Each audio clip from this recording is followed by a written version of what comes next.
This week on the Riff, Martz sits down with our Springfield Campus Students Director, Kyren, to talk about student ministry, Martin Luther King Jr., and Chicago Bears football. Yeah, I think they're getting the hang of this Riff thing. We hope today is helpful. Thanks for listening. Go time. What's up, Riff Raff? What's up? What's up? Oh, you're just chiming in before I've even introduced you. Yeah. But if you're watching, this wasn't a secret. If you're listening, then you might hear, if you're at Springfield, a familiar voice. Nixa, Republic, Dream Center, maybe an unfamiliar voice. Yeah. But I'm here with Kyren Anderson. That is me. How are you, man? Not Kyren. Nope, Kyren. Yeah. And he is our student director at the Springfield campus. Yeah. And so many things about you. And we are straight riffing. We haven't even talked about what we're talking about. No. So right off the dome. You're coming in. Yeah. And have you ever watched the Riff? That's my first question. I have. So you know what this is about. Yeah. And our listeners already know what it's about, except for Hannah. Except for Hannah. That's your wife. First time watching a podcast, I guess. I don't know. That's what she said. She's had all this time and she hasn't watched a single one, huh? Nope. I have a better question. Ari Love. Is this going to be her first podcast that she's watching? Her first podcast, yes. Okay. She's more of into Elmo and stuff. So. Let people know. Who's Ari? Ari is the best, prettiest, cutest baby on earth. It's my daughter. She is the sweetest, most precious. Those are the words I would use. And a savage. She doesn't play any games, but she's the boss in the house. Don't cross her, yeah, okay? Don't cross her. Her favorite word is no? No, and I don't like that. So, during that stage. I love that. Another interesting fact about you is that you are a Bears fan. Oh, yeah. And, we are... This might be too inside baseball right now, but we are filming this on a Friday. Yeah, Friday. And this is going out on a Monday. Okay. So I need to know, bold prediction right now. You think that the Bears are moving on? They're beating the LA Rams or no? 1,000%. If you actually look at previous games, LA has not beat the Bears in like a few years, I believe, at home. So wow. Yeah. I feel in good. Caleb you trust. In Caleb I trust. Okay. And Ben Johnson. Obviously. Yeah. And everything else. Just the Lady Luck is on their side. God might be a Bears fan. Yes. Not a Chiefs fan. Not this year, at least. I can't wait to see a Chiefs play tomorrow. I'm sorry. Hey, this might be the one year you can make that joke, so enjoy it. Patrick Mahomes, if you're watching this, I still love you. You're a good guy. He's from Texas, too, so I can say that. So Texas fun fact, all right? Yeah.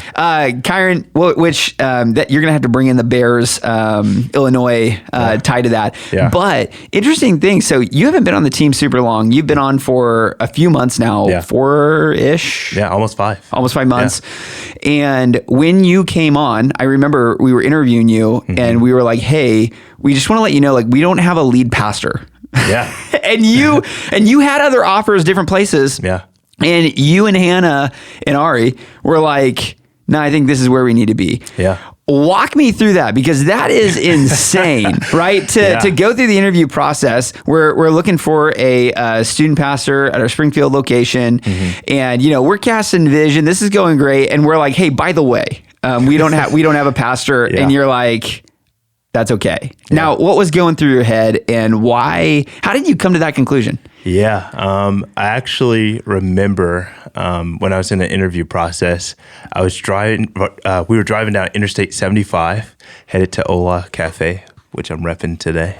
Wait, what is that? It's a coffee shop in Dallas, where my brother-in-law works. What do you call it? Shameless plug right there if you're in Dallas. So many of our listeners are. I know, you know what I'm saying? So it was crazy. We were driving down the interstate, and I remember seeing the YouTube pop up on my phone. It was like, special update, and I just remember I was watching of Jeremy and Leanne. They said, we're transitioning out. And I looked at my wife. I said, what? Crazy. But I say it's crazy because we prayed. We didn't want to just go somewhere that was fully established. I don't know if that makes sense. And we said, God, like, we're just so used to being comfortable. Take us to a place where we can grow and grow with it. And then that happened, which was crazy, mind-blowing. And then we got here. Terrell even left. So it really... We weren't going to talk about that on the podcast. Yeah, I know. But now he has to watch it. Now he has to watch it. We said his name. No, but that happened, then Terrell left, and then it was really like, man, we got to really build this together. And yeah. Well, I love that mentality because it is easy to walk into something that, one, makes sense, two, is established. Yeah. And then three, honestly, the building part, you probably understand that could be the most rewarding part, but it's also the hardest part. Yeah. So even in the 4, almost 5 short months you've been here, I've seen you build and build and build in our student ministry at Springfield. Walk me through some of those challenges. Like, what has that been like? What have you learned? I know you've come in with some sort of context, but even as a church, we're not giving you a lot of context because we're like, hey, we don't know what it's going to look like. So, but do the best you can, and you have. So what have you learned? I've just learned to not get in my head.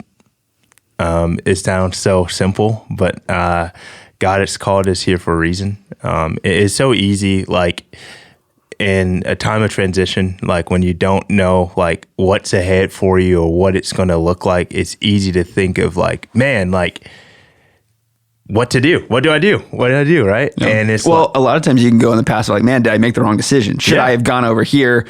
Yeah. When you start to question those things. Yeah, you do. And it's one of those things of like just trusting God and like knowing like, hey, I think like it was very clear why he brought us here, and just having the mentality of like walk through it with him. You know what I'm saying? And again, there's some days that's hard that you're like, okay, I'm still having to learn like the culture of North Point, still learning the culture of Springfield, and you know what I'm saying? And like, how can we draw in people, like even though we're from Texas, we know how to do the Texas way, right? Tejas. Yeah, you know, but it's like, just like pushing yourself and like just trusting in God in that process of like, hey, like God, I don't want to like be discouraged, even though I might feel discouraged sometimes, right? And like just trust this process. And it's been great. What's been your favorite part about North Point or North Point students? Can I say for both? Absolutely. Okay. And fine, you can say my name if you want. I'm gonna listen to it anyway. I'm technically here, so like you don't. But I mean, it's fine. Jonathan. I go by Martz, but yeah. His real name is Jonathan. I met his dad. That's what he told me. It's true. His name's John. So. Yeah. So that's true. The John. He's Jonathan. My favorite part, honestly, would be the building from scratch part. For like, I would say for North Point as a whole. Coming in, not having lead pastor, coming in, not having whatever he was supposed to be. Like, was he next? Yeah, kind of a next gen director is what he would have been, but kind of a direct report where it's like, even from like you kind of lost a campus pastor during that time too, and so it's like who's leading me? Well, I mean God, but also I'm kind of leading myself. Like I'm reading some books, listening to some podcasts. I'm calling mentors. You do have, obviously there's people you can talk to at North Point, but even there's a little unforsureness of like, I mean, I'd go in that direction, but be open to changing it. And So all things I would say, like just growing together with the team. And there's people that are on the team that's been here for quite some time. And there's also people that are brand new, just like me, and just seeing like, just growing it together from a different lens. I know, like, shout out to Jeremy and Leanne. They were here for 13 years, from my understanding.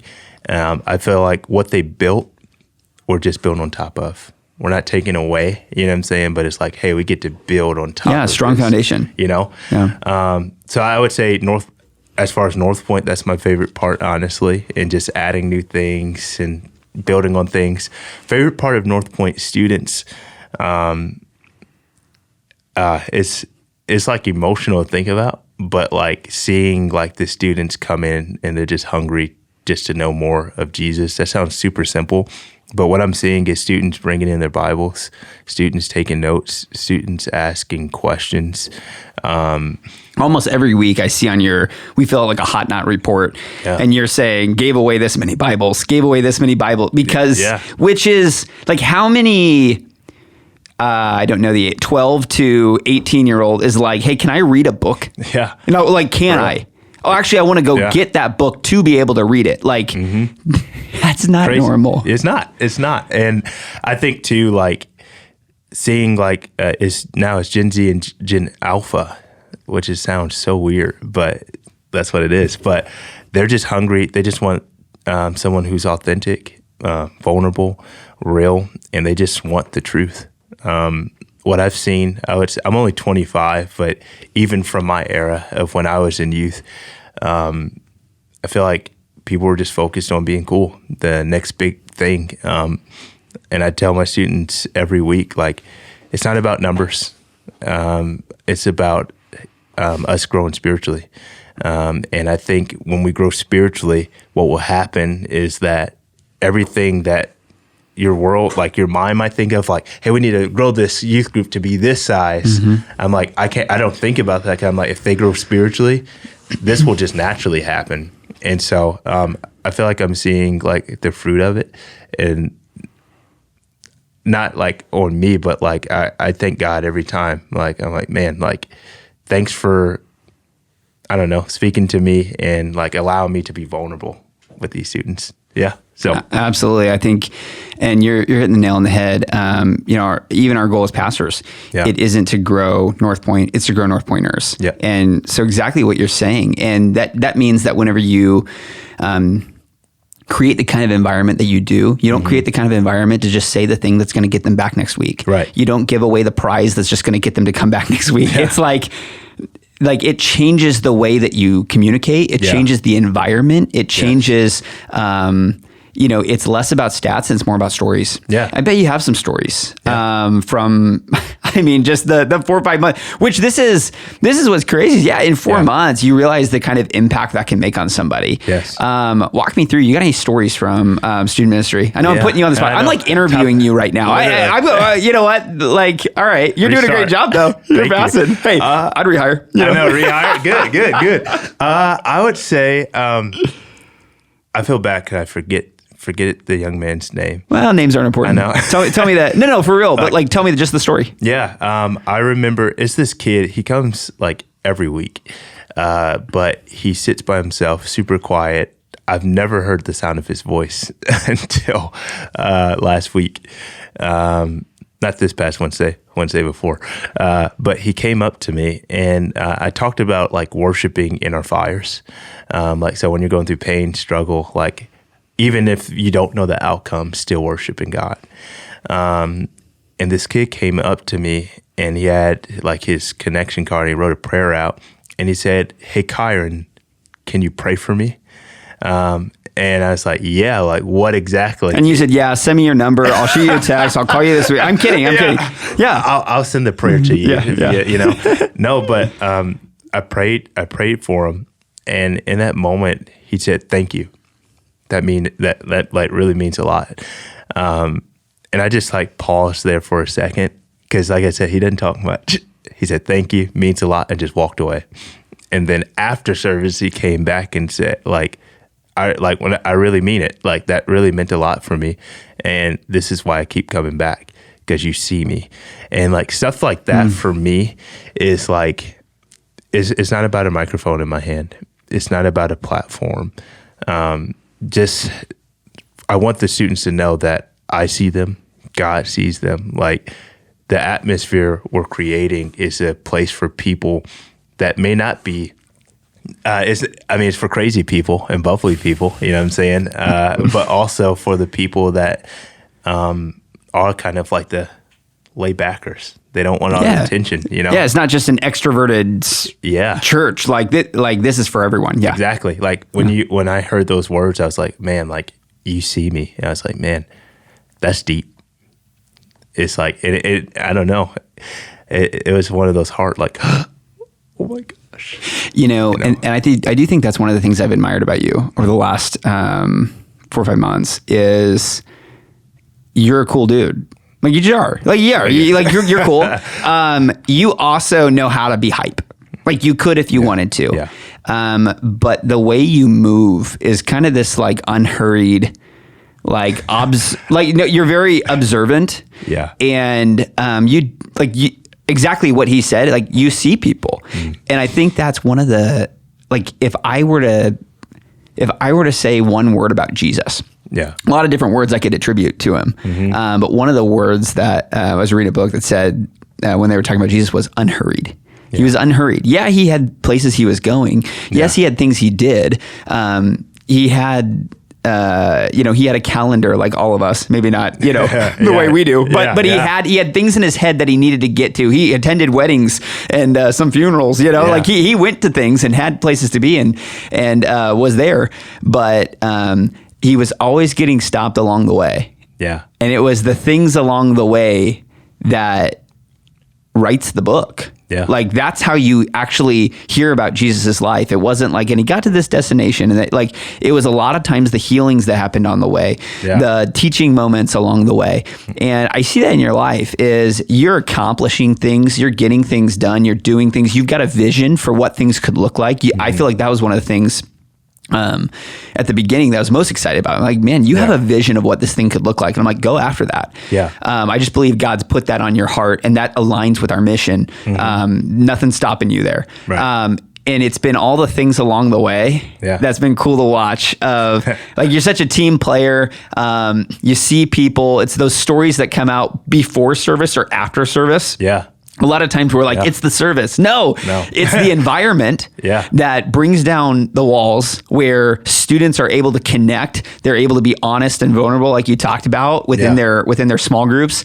And man, you just see a different kind of faith being born than maybe what you and I experienced when we were in student ministry. So true. And I think it's like sometimes I feel like when people think of like students or like youth group, it's like giveaways, fun, which we do. Fun, that. Yeah, totally. And we have fun. Yeah, I'm not against any of that stuff. Not against it at all. No. But it's like my primary focus again is right after you leave high school. Like once you're done with students, once you're done with youth group, the goal for me is like I don't want you to just stop there. I want you to continue to go after God after you leave here, and I think. How you do that is just like you got to tear down your walls. You got to be vulnerable. You got to be real. I share stories that my wife could tell you that I'm like, I don't really talk about. Like, honestly, like, relationship with my father, things that I've dealt with in my life, things I'm not really like just to like a stranger. Yeah. I don't. And a lot of those things aren't wrapped up in a pretty bow. Exactly. So it's, So it's like for me, anytime I read the Bible, I just notice how real and vulnerable it is. And I think to get that across, I believe that we're called to be real and vulnerable. The Bible isn't always just, hey, God sees you, he loves you, pat on the back, which that stuff is true, right?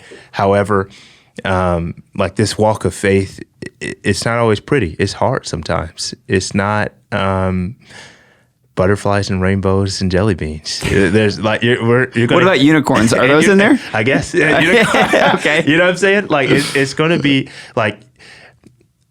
I always say this, especially we're doing student leadership. I tell them it's like if you're like expecting all the time to walk out of here with just like a smile on your face, like. I hope the fun part, you walk out with a smile on your face. I hope you're encouraged. You're encouraged. Yeah. However, I want you to walk out like just thinking about like, man, I want you to walk out feeling challenged. Not just encouraged, but challenged. How can I apply this to my life? Because then, like, I just think if you teach that and then they read the Bible for themselves and they read, like, you know what I'm saying? Like, actually reading it, they'll read it like, hopefully my hope and prayer is that they're like, dang, that's a little harsh. You know what I'm saying? Like have those real feelings. And so like, I just want them to walk out feeling challenged. I don't know. And I think that's a unique way to communicate in an encouraging way that's challenging. And if it's just challenging and not encouraging, a lot of times that's when guilt and shame and fear start to play a major role in their life. When it is just encouraging, there's no urgency. It's like, cool. Yeah. I'll be here tomorrow. You know, Right. when there is both, like both and, there starts to be a transformation within your heart. Yes. You know, one of the things is this podcast is going to drop on Monday, Martin Luther King Jr. Day. Yeah. I wanted to ask you, what's the significance of that day? Yeah. Whether that's for you, whether that's for your family. Walk through anything that would be helpful for North Pointers. Yeah. I grew up in Peoria, Illinois, and I didn't realize how divided it was. It's very, it's the word segregated. Very segregated. I didn't realize it until I moved. I remember growing up as a kid, and 4th of July weekend, we had Peoria Riverfront. And literally, like, you would see on the left side, all the black people would go that side, right side, the white people would go on that side. And as a kid, I never really noticed it because I just knew I go this way. You know what I'm saying? You don't like you don't even ask to go on that side, right? And I remember moving out, and I just think about, like, MLK, this guy, like, fought for us to be, like, come together, but yet there still feels like division. Hannah helps me with this word all the time because I mess up, but, you know, my wife, I'm in an interracial, you know, relationship, and sometimes things like that can be looked down upon from both sides. And I feel like MLK Day and what he stands for just represents of, like, honestly, like, the love of God and how we should love others no matter what you look like, skin color, what you believe. Like, we should just love each other.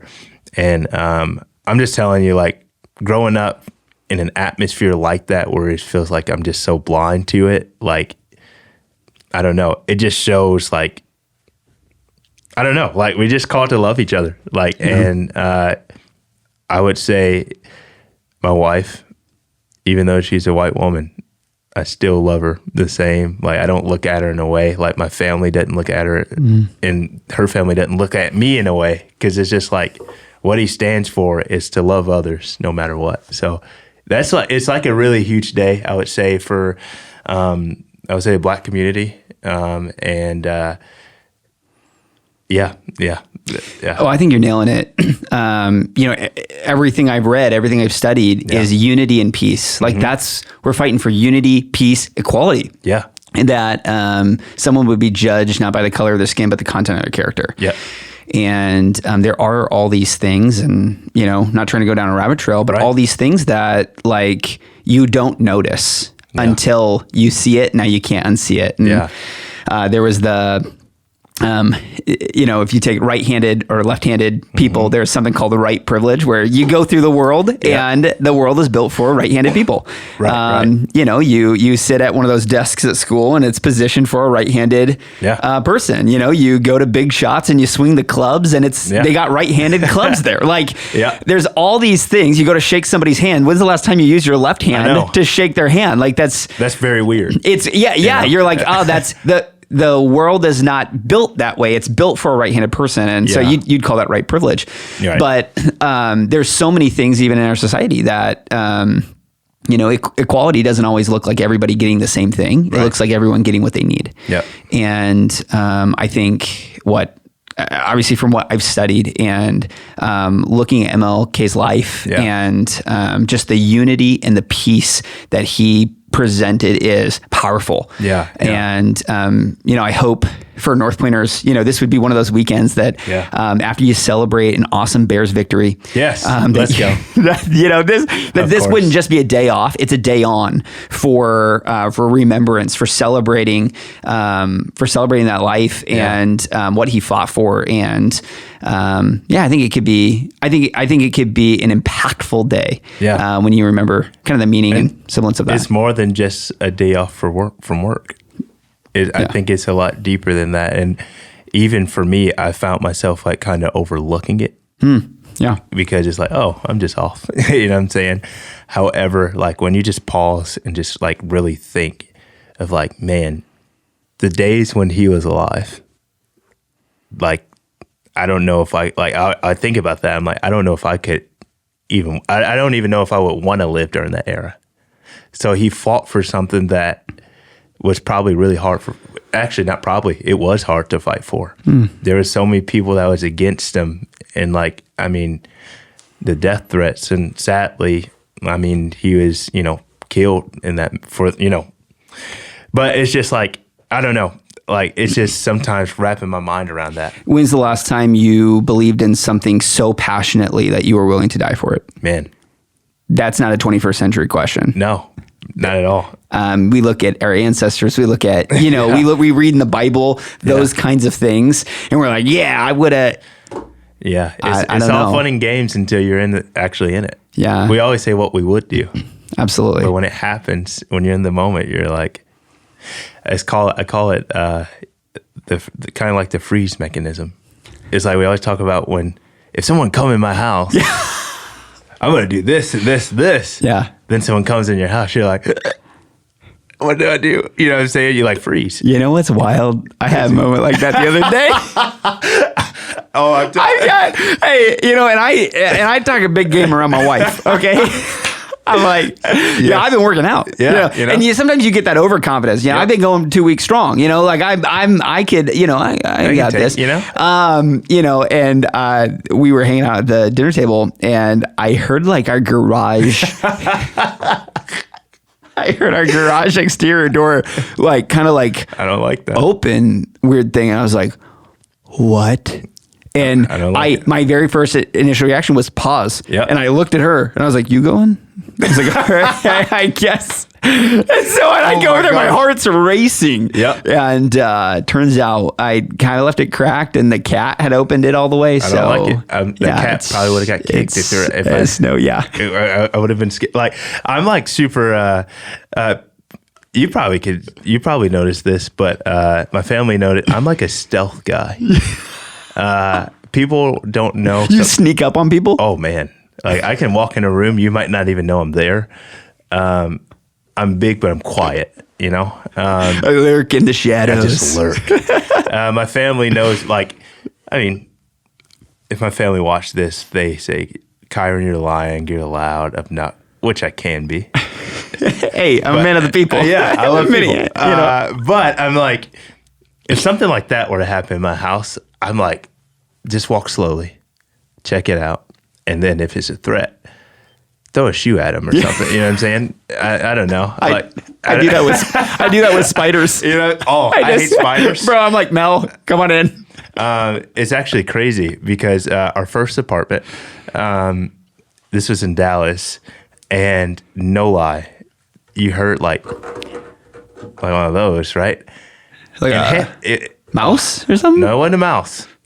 It was the world's biggest cockroach I've ever seen in my life. No. And our neighbors, they were like, if they're watching this, I'm sorry, but I don't even know their names, but they were like some of the nastiest neighbors in my life. They kept used to it as pull a up pet? wagons of trash out. No lie. Oh. And like, I just heard that. And I was sitting in the living room, and I heard Hannah was doing her hair. And I said, Hannah, do you hear that? She said, yeah, what is it? I look in the kitchen. I saw the biggest, meanest, ugliest roach ever in my life. And it was so big, I said, I'm not going to kill it. If I step on it, it might bench my shoe. Oh, my gosh. And I just let it go. It went under the dishwasher. No. How'd you sleep that night?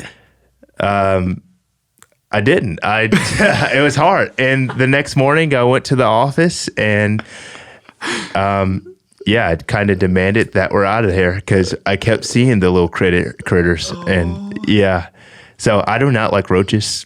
Yeah. I hate them. I hate insects. That's the only thing in the house that I'd probably be scared of if it came in. Okay. That's it. A cockroach. Hannah has killed some for me. I'm just obviously. Well, she's the strong one. Yeah. It's no joke. Yeah, it's an opportunity. Yeah. For her to shine. Exactly. Yeah. But she always shines. Well, of course. So I'm saying like insects, snakes, mice, rats. If you ever want to see me scream or run, Put it by me. I'm excited. I'm out of there. Yeah, bring those. You'll make Kyren scared. Kyren will probably sneak up on you in the lobby. He's got that. Yeah, he'll just with a Nerf gun or something. It's Call of Duty. You'd be a great paintballer. Oh. Or okay, I do want to go paintballing. Dude, here's the deal. We can okay. Keep going. Keep going. Keep going. I'm sorry. I'm like, are we over on time? I do want to go paintballing, but here's the but. I'm not really I don't like pain. That sounds very crazy. I don't like pain. I agree. I can shoot somebody with. That's called a shooting range. But then it's like if someone come up to me, I'm like, play it. All right, quit. I surrender. You're too close. You're too close. Yeah, that's why I want to go, but I don't. Hey, I completely agree with that. Yeah, that's called a video game. I don't like so we'll just play that. Yeah. Kyren, I could talk to you all day. Yeah. About a myriad of different things. I think we're getting this Riff thing down. Yeah. Just kind of like no agenda, and we'll see where the wind takes us. Yeah. Maybe to the Windy City for one more week. Yes. That's crazy. You said one more week. I'm talking Super Bowl. 2 more? 3 more? Yeah, I'm talking Super Bowl. Well, Riff Raff, we love having you. Kyren, thanks for being on. Of course. And if you haven't met Kyren, find him in the lobby at Springfield. I'm sure the next few events that we have all together, the gathering or different things going on, come find him, come say hi, and show him your favorite insect, and we'll go from there. But we love you. See you, Riff. See ya. Thanks for listening to this episode of The Riff. We'll have a brand new episode every week, wherever you find podcasts.